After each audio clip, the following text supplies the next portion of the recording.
Once again today, President Obama returned to the subject of the economy. During a speech in Las Vegas, the president insisted the economy is growing. An economy that was shrinking is now growing.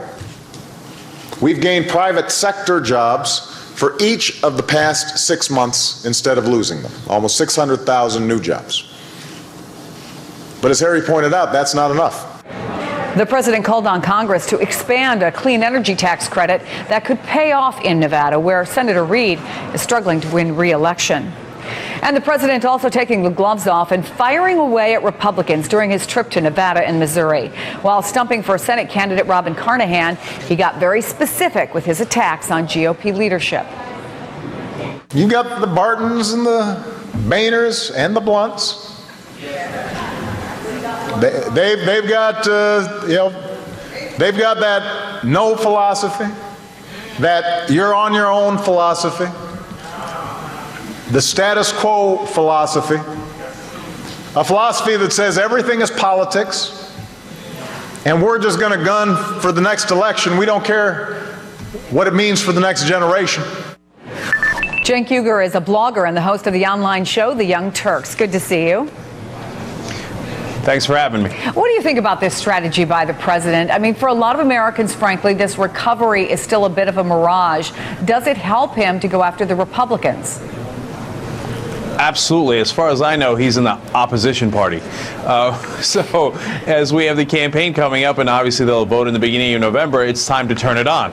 So it's Democratic Party going after the Republican Party. You can argue about how well the economy is growing, and I think that's a fair point that the Republicans can make. What you can't argue about is one of the points that Obama is stressing in Nevada and Missouri, which is, look, the Republicans drove this economy into a ditch. Why would we trust them to do any better this time around? That's a very good point, and honestly, he should have been making that point the whole 2 years instead of just waiting right before the election.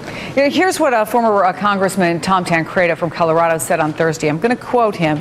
He said, "The greatest threat to the United States today, the greatest threat to our liberty, the greatest threat to the Constitution of the United States, the greatest threat to our way of life, everything we believe in, the greatest threat to the country that was put together by the founding fathers is the guy that's in the White House today." And then you have RNC Chairman Michael Steele calling Afghanistan a war of Obama's choosing.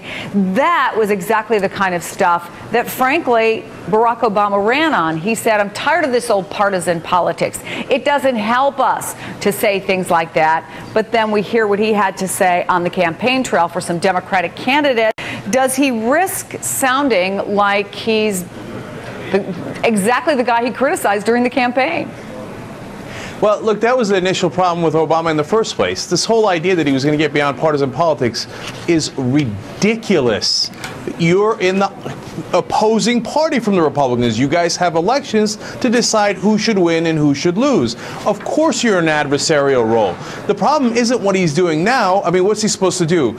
Just lay down his arms, which he's been doing for the last 2 years, and say, all right, I won't make my point.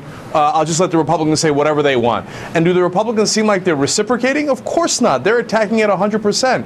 Well, I guess you can make this argument. Let me make this argument to you.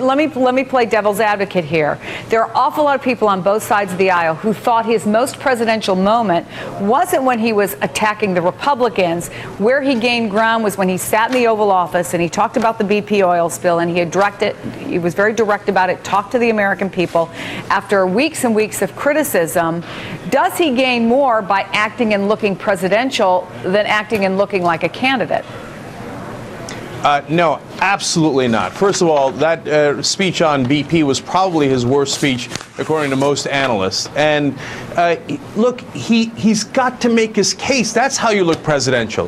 When Bush went to invade Iraq, agree or disagree, he made his case, and he got the job done. And when he said to his voters, look, I'm going to cut taxes for the rich, he delivered. He cut taxes for the rich. You become presidential by doing things that get the job done, not by playing patty cakes with the opposing party. All right, we're out of time, but I've got to ask you what you think about LeBron. Look, what people forget is that he's only 25 years old. Did you notice what he said first? He didn't say, I'm going to Miami. He said, I'm going to South Beach. Baby. Yeah, and the Heat don't play on South Beach. They play in downtown. He can't wait to go with his buddies and hang out and have a good time in South Beach, which I don't blame him for, and it's going to be a hell of a team. But he's still a kid in a lot of ways. Yeah, 25 years old and oh so rich and oh so much going on right now. Cenk, good to see you. Have a great weekend. All right, thank you. You too.